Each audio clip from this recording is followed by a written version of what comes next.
The following program is sponsored by Fullerton Financial Planning. Welcome to the Fullerton Financial Show with the founders of Fullerton Financial Planning, Stephanie and Steve Fullerton, a program designed to empower you to live financially confident in retirement. From income planning and wealth management to healthcare, defending against taxes, and leaving a legacy. Stephanie and Steve share the strategies and insights you need to help achieve retirement success. This is the Fullerton Financial Show. It's a saying that we're all familiar with. The only thing that stays the same is change. So how can you keep life's curveballs from derailing your retirement? That is our topic today. Welcome to the Fullerton Financial Show. I'm Tara Hitchcock. And joining me, of course, Steve and Stephanie Fullerton, the founders of Fullerton Financial Planning. Talk about a big subject today. Yes, yes, huge. Well, here we are planning for ideally a 20 to 30 year retirement. And then you start thinking about all the things that can happen in that time span. Where do you even begin? By the way, hi. Yeah. I didn't even say hello. Yeah. I'm too excited to talk about this. I know. You know, it's really overwhelming when you think about it. People will come in and sit down with us, and they spend more time planning for their vacation than they do their retirement. And it's not because they are not excited about retiring. It's not that they don't want to retire, but it's so overwhelming. You know, what is the saying about the elephant, Steve? How do you eat an elephant? One bite at a time. And the crazy thing is, in retirement nowadays, as compared to what it was maybe when our parents grew up, is most of the time there were pensions. You got some security in a pension for income. And now the companies are like, we don't want to deal with the pension because it's expensive to them. What we'll do is we'll contribute something to your 401k, you contribute something to your 401k, and you're responsible. So to plan for a 20 or 30-year retirement when you're responsible for it, that is a big elephant. Can we start quickly with the 401k? Because when I first met you all about a year ago, this is one of the first things I had to admit to you, because there was a little bit of irony in collaborating with a financial planning company. I had a great 401k, and I was not very smart with it when I left. I dipped into it when I shouldn't have. I can't keep beating myself up for that, but I know I'm not alone, right? No, it happens. Life happens. Circumstance happens. Financial difficulties. We find ourselves having to give money to our kids. I mean, you can fill in the blank. And so you're right, you don't beat yourself up. I do remember that luncheon, and you said that, and I kind of giggled. I'm like, I feel like, I always did bond, however. Exactly. I find myself sometimes telling people when I go in, I'm not your counselor. Right. I'm here to be your coach, to help you look at retirement. So you forget about what you did behind you, and you begin to plan, because there are so many things that you have to start thinking about. Well, I think that's important too. Don't beat yourself up. It's never too late to start. And to your point, there are other things that you can do to get ready for retirement, whether it's 20, 30, 40 years. Right, and the earlier we start, I mean, if you're in your 20s, are you really thinking about retirement? Most people not. 30s, most people not. 40s, most people not. But it's good to be able to start younger, because you don't have to maybe be so concentrated on it. Right. But the longer it's in your retirement, which is really kind of what a 401k is for, is really, hey, let's not touch that money until retirement. That's really what the goal is with a 401k.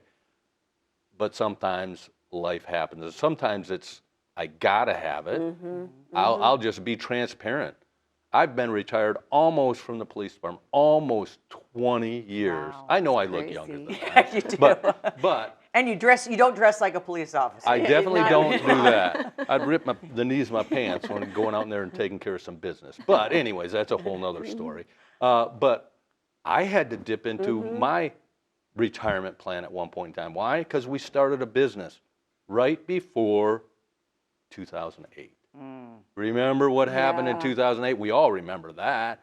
And so I had to get into my 401k. It's a 457, the public safety one. And because I was younger than 59 and a half, I had to, and you probably did too, take a 10% penalty. Yep. But it wasn't because I was I don't want to say you were being irresponsible. No, I Some actually people was. are. Some Yeah, people are. sadly, I was. But it doesn't matter the reason, Right. although it does. The reality is Uncle Sam's going to hit you right off the get-go with a 10% penalty. You can access the money, prefer not to, but sometimes you can get in there. So anyhow, there's a lot of ways to look at preparation for retirement. Yeah. Do you think there's a way to shift that mentality? You raised such a good point. You're not thinking about it in your 20s. You're not thinking about it in your 30s. Every week we talk about why it's important to start thinking about it. But what can we do to shift that mentality? Well, you know, it's interesting that you say that because I have a lot of clients. We have a lot of clients that sit down and say, will you talk to our kids? Just recently, Tara, I get a phone call from a frantic mom and basically telling me I'm bailing him out again. He's irresponsible. He doesn't put money into his 401k. I know he doesn't have money, but Stephanie, would you at least talk to him? And she's right. It's not like he has a lot of money that we can sit down and say, okay, here's what we're going to do, A, B, or C. Right. But because we're so passionate about helping people, we will sit down with them. Let me tell you, our kids work for us. And first thing that I said to them, you're signing up for the 401k and you're putting money into it, at least X amount of dollars from your check. Because I go back to when you were working, babe, or not that you're not working now, but when you were working for the police department, right. he was putting money into his 457. Tara, I called my dad. I was so irritated because he was putting like $100 a paycheck. And like, tell him to stop doing that. And he says, Stephanie, that is for your future. I wanted it then, right? But he saw the future. And so sitting down and just talking to us. So handsome and intelligent is what I hear you saying. 100%. And he's still working, by the way. Much more handsome back then. I wouldn't go that. Oh, you're so nice. Look good. All right, coming up, it's very important that we continue this discussion. Stephanie and I, however, are going to kick Steve out and deal with the specific challenges that women actually face in retirement. That's on the Fullerton Financial Show, which continues right after this.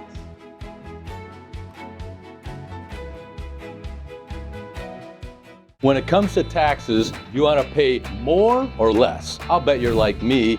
You'd rather pay less in taxes. How can you do that? When you use certain strategies, you can take more control over your taxes. When you pay taxes on the contributions of your retirement account, that's like taxing the seed. But if you wait and pay taxes when you're taking it out, it's like paying on the harvest. Contact our team today to talk about strategies that can help you pay taxes on the seed, not the harvest. We'll see you soon. When you address your financial concerns, it can lead to greater confidence about your future. At Fullerton Financial Planning, our workshops focus on common issues that people preparing for and in retirement face. Issues like income needs, medical expenses, and legacy planning. Many of the treasured relationships that we've built started with a visit to one of our workshops. Call or visit fullertonfp.com for a complete list of upcoming events and to register. Don't you love a good deal? If you're like me, you love finding things on sale. I want to tell you about a special sale you don't want to miss. Believe it or not, taxes are on sale. They're lower than they've been in decades, but just like back to school sale or Black Friday special, lower taxes are only here until 2026. Contact my team now to learn ways to take advantage of this tax sale while there's still time.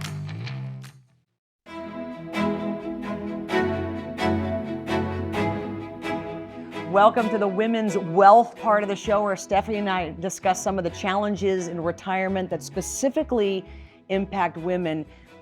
It's not a subject that a lot of us like to talk about, but today we're addressing the loss of a spouse and what that might do to our retirement plan and how we can be prepared should we have to deal with that. Yeah, this always hits close to home for me because we experienced this with my mother-in-law, Steve's mom. And it was back in 97. So it's hard to, time goes by. Yeah. 25 plus years later, we still think of my father-in-law. He was loved, he was fun, he was endearing. But back then, Tara, my in-laws had come from the Midwest. So it was very conservative approach. In fact, women did not do the finances. He wrote the checks, he signed the checks. He had her little cash savings in her little drawer. When she needed cash, she'd just go to the little drawer and that was her ATM. He did everything. And so every Monday night we had tacos at Papa and Grammy's house. And we were sitting there and everybody was eating and I'm going, and I don't know what even got to me, but I said to my father-in-law, if something was to happen to you, now keep in mind he was fine. That there was no reason for me to be saying Concerned, this. right. Yes. I said, Papa, if something was to happen to you, like, where do we know or how do we know where to find things? And like nobody would look up from their plate because they're like thinking, oh my goodness. She went there. She went Yeah. there. And he leaned into the conversation to everybody's surprise. Because, well, something happens. Here's what you need to know. Here's where you need to go. Go to the drawer, open it open. The files are all there. Everything's listed. He was very well planned. And then I said to him, I said, well, do you have a trust? Do you have a will? And he goes, well, no. And I said, well, don't you think you should have a trust? Like make sure Right. things are done the way that you want them done. Directives. If you get sick, you don't want somebody saying what to do or what not to do. So real quick, how uncomfortable was his wife with that conversation? Because it sounds like he might have been open to having it, but a lot of times, as you mentioned, based on how you were raised, she would never think to ask about, what do I need to know after you're gone? Yeah, I don't think back then, especially, most women would have asked. So I think she probably was one of the people still staring at her plate, Right. probably still with food in her mouth, afraid to even chew or swallow because she was going to choke on it. But interesting enough, this was in September, and he said, I think I should get a trust done. So he had a person over, they put together a trust. 8 weeks later, Oh, no. 8 weeks later, he has a heart attack. Wow. Nothing, out of the blue. And he's gone. We were devastated. But we knew what to do. And even though it was difficult for my mother-in-law, we had to teach her how to balance a checkbook. Back then, you still were, she thought if she went to the ATM and it had a lot of money in it, Yeah. she had a lot of money. Right. She didn't realize she had written checks. She didn't look at the balance after she Exactly. withdraws. So it was a process that we walked through her. So I've been super passionate ever since I've been in this business, especially to help educate women. Right. Know where things are. Know where accounts are. If they're scattered, especially as you go into retirement, it's not unusual for someone to say, well, I worked at GMC and I had a 401k, and then I moved over to here and I have a 401k, and then I ended my career over here, and they have all of these abandoned 401ks. Well, let's pull them together. Let's find out. A lot of women don't like coming to these meetings at my I'm office, sure. but men, I am finding love for their spouses to come so they feel empowered. Well, not only that, again, going back to being raised in the Midwest or wherever you come Yeah. from. I've got a friend going through a divorce right now, and even when during their marriage, she would say, "Hey, tell me a little bit about this."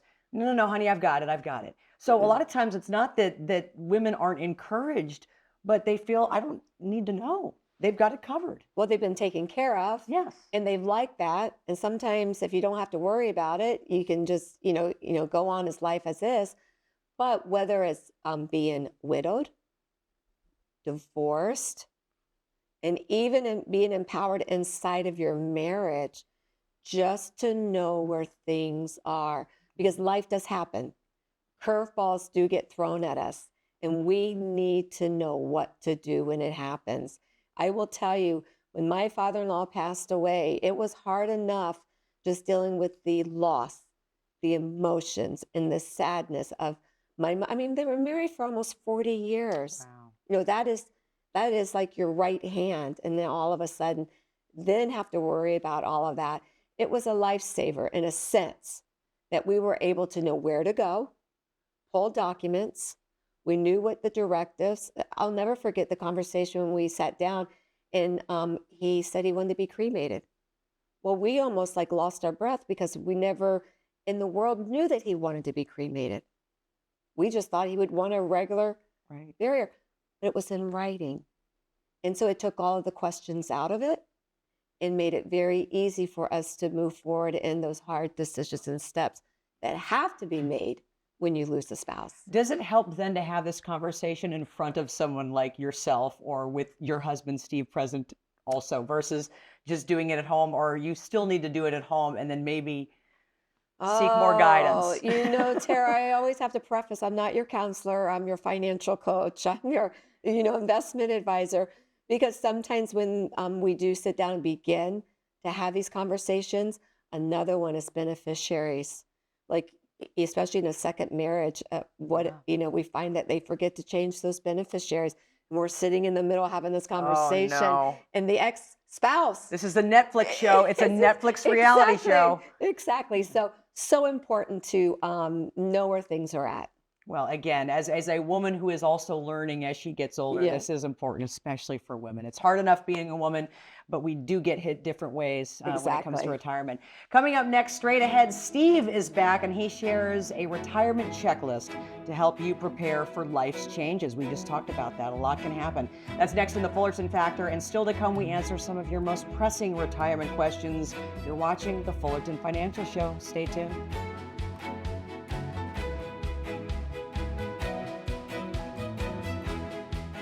When it comes to taxes, you want to pay more or less? I'll bet you're like me, you'd rather pay less in taxes. How can you do that? When you use certain strategies, you can take more control over your taxes. When you pay taxes on the contributions of your retirement account, that's like taxing the seed. But if you wait and pay taxes when you're taking it out, it's like paying on the harvest. Contact our team today to talk about strategies that can help you pay taxes on the seed, not the harvest. We'll see you soon. When you address your financial concerns, it can lead to greater confidence about your future. At Fullerton Financial Planning, our workshops focus on common issues that people preparing for and in retirement face. Issues like income needs, medical expenses, and legacy planning. Many of the treasured relationships that we've built started with a visit to one of our workshops. Call or visit fullertonfp.com for a complete list of upcoming events and to register.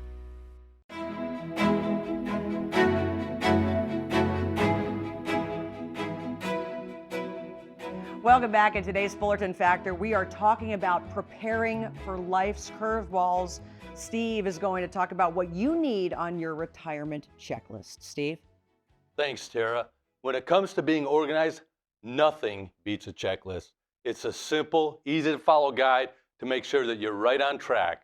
So, for our viewers today, I put together a retirement checklist for you to go through to see just how ready you are for retirement.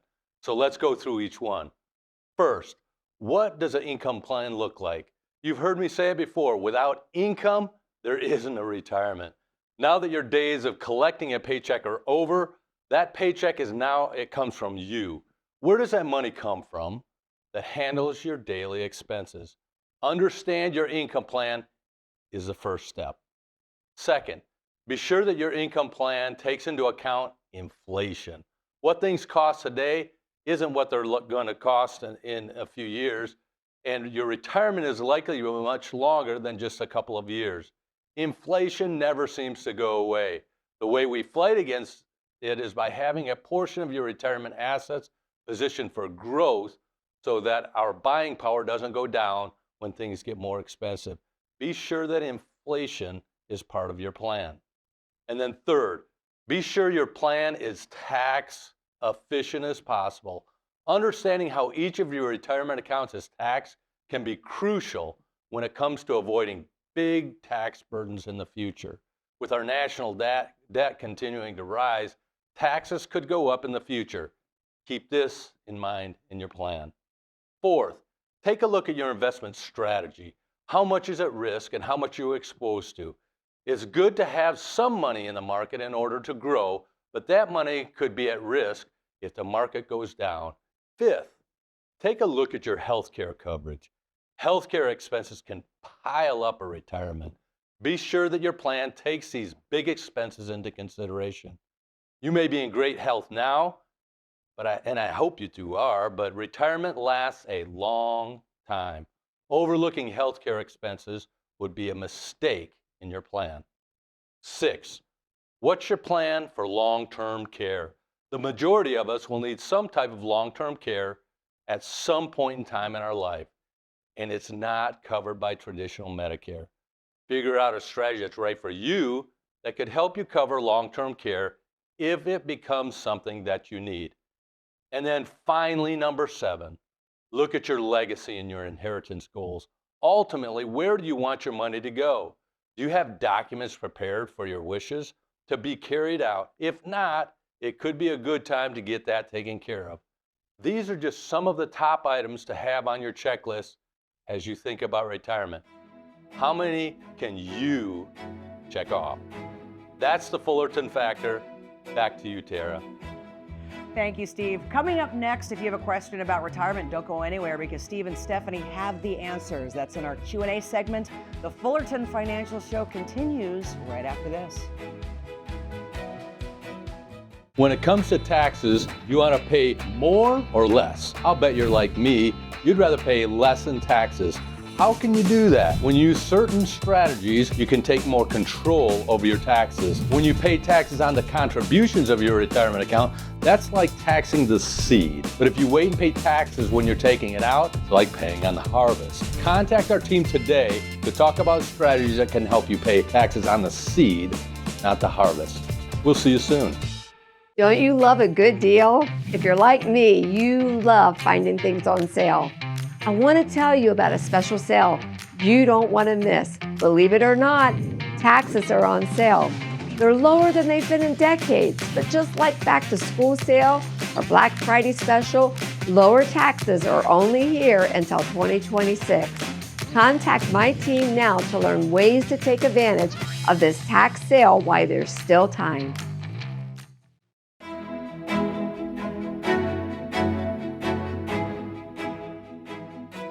Welcome back, everyone. If you've been watching the show, you might have some questions about retirement, but this is where the good news comes in.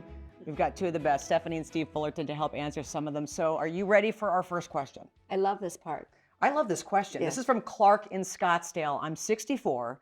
My wife and I still have term life insurance. We are wondering if it would be best to find a different type of insurance that could take us into retirement. Can you give us your input, please?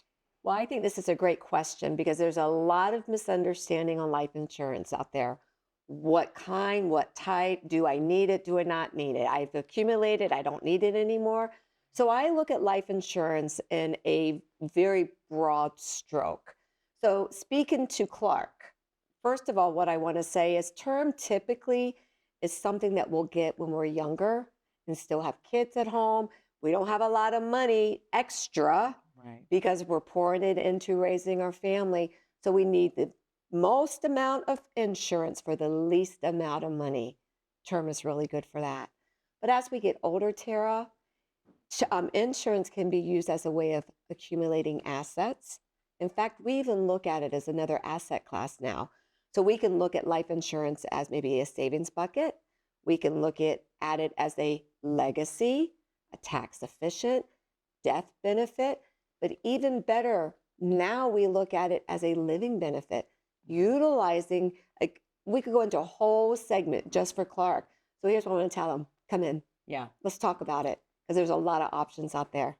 All right, our next question comes from Joe in Peoria. What might be the best investments for someone who is 61, healthy, but wanting to retire as soon as possible?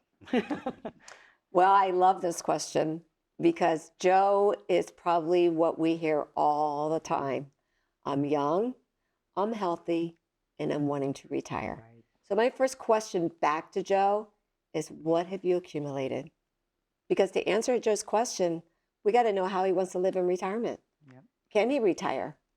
Does he have enough money to retire? I want him to retire, but I want his money to last longer than he does. So sitting down with Joe and finding out what he has is super important. But I also want to encourage Joe, if he has accumulated, he's right, he's young, he's healthy. Do you know between 60 and 75 will do more in retirement than any other stage? I love that. We call it the go-go years. Yeah, I love it. Yeah.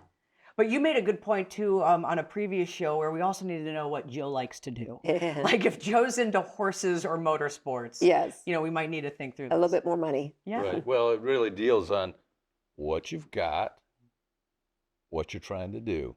I mean, seriously, if we've got the resources and the health and the desire, at our firm, that is what we want. It's not just we don't want you to spend your money.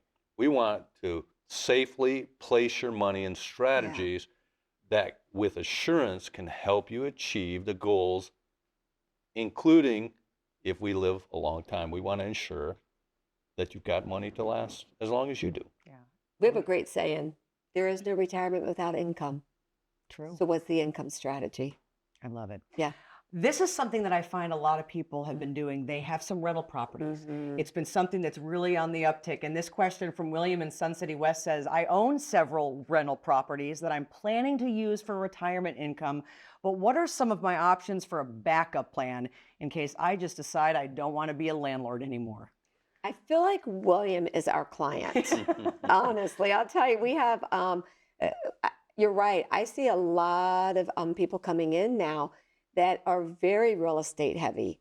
And that's just how they've built their wealth, especially in Phoenix. Yes. You know, a lot of people took advantage back in 2010, 2011, 2012, when remember the real estate had gone down so far. So there was a lot of opportunity that people grabbed. And now they find themselves as they get older, not so keen, even if they have a management company, on being that landlord anymore. Right. So just recently, a lady in their 80s came in, her and her husband, and it was obvious to me that they weren't in the best health condition.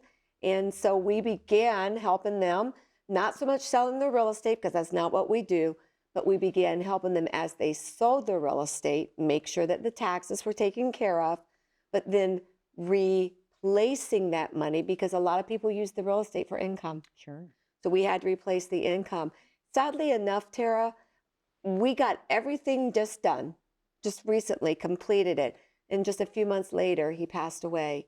So sadly, in the fact that he passed away, but she was so relieved that we had taken care of it. Yeah. So I think for William, there does come a transition time that you begin to think about, is this what you want to keep doing? And if you don't, how do you replace some of that income that comes from it? Or maybe find renters who are really, really nice, so you don't have to deal with a lot of issues and want to get out of the landlord business. What they say about rental properties, and we believe in rental Yeah, properties we have Same. some. too. Yeah. But I always say this, rental properties are great until they're not. Until Right. they're not. And on that note, we appreciate all your answers, Steve and Stephanie. Thank you so much. Obviously, if you would like to learn ways to generate lifetime income, potentially reduce your tax bill, and maintain your lifestyle in retirement, reach out now. Steve, Stephanie, and the team at Fullerton Financial are ready to help you start building a retirement plan designed to help you flourish in retirement. For Steve and Stephanie and the team at Fullerton Financial Planning, I'm Tara Hitchcock, and we will see you next time on the Fullerton Financial Show.